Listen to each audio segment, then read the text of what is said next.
Let's take a look now at how the markets are looking this afternoon.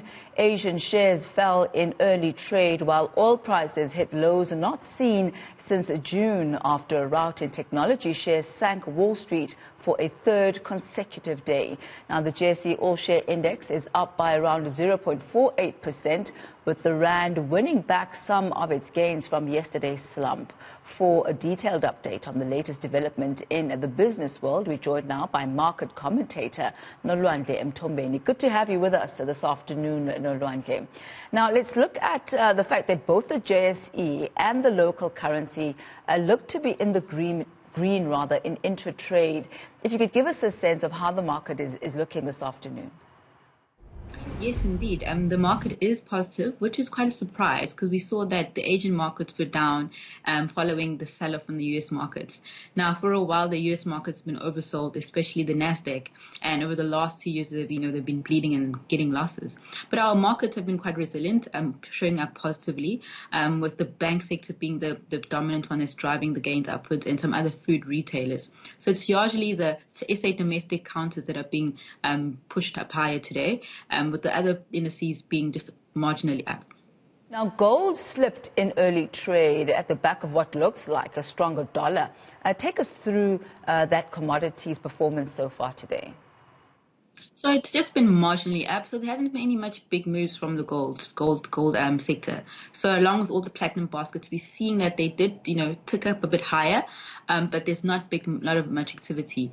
I imagine with the, not much good news coming out of the States and the 10 years not moving much as well, there's not really much movement in the risk commodities.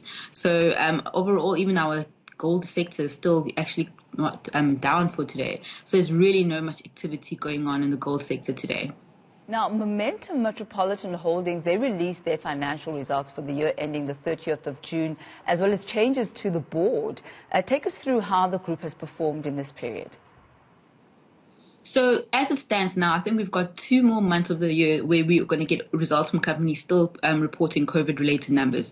So as expected, these numbers were down, with earnings down over 50%, and a lot of it has to do with with the trend we've seen of COVID happening to businesses. As far as Momentum is concerned, obviously in an environment where they cannot, make the sales, and because they're an insurance company and, people have been claiming insurance, there's been mortality, and the equity markets have not been doing well, all these factors play into the markets, and they haven't been able to write new businesses to offset any lost businesses from people no longer taking up their insurance. So, they've also had to take a huge contingency provision for COVID claims, and we've seen a lot of insurers in the headlines regarding claims being made, be it short-term insurance or other.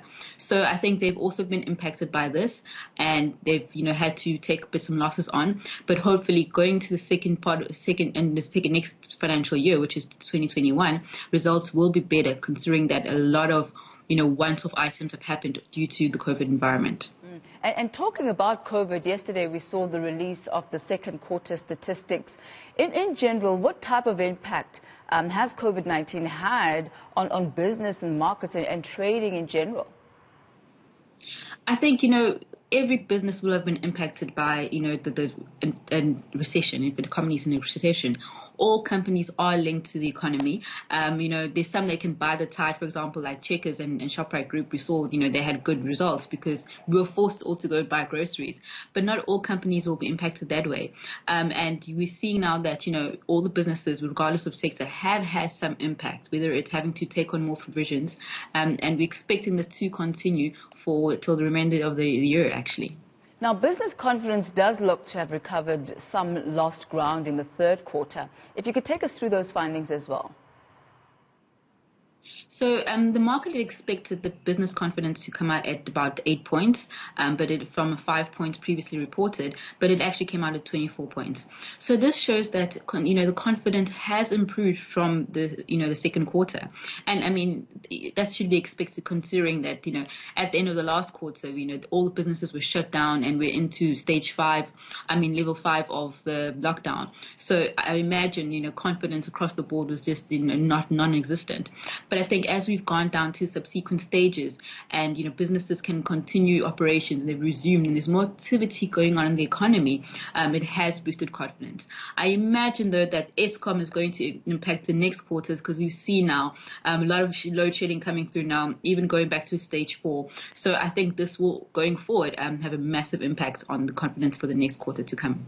Well, certainly we shall keep our eyes on that. Thank you so much, Nolwandle, for today's market update. That's Nolwandle Mthombeni, a market commentator on the markets on this day.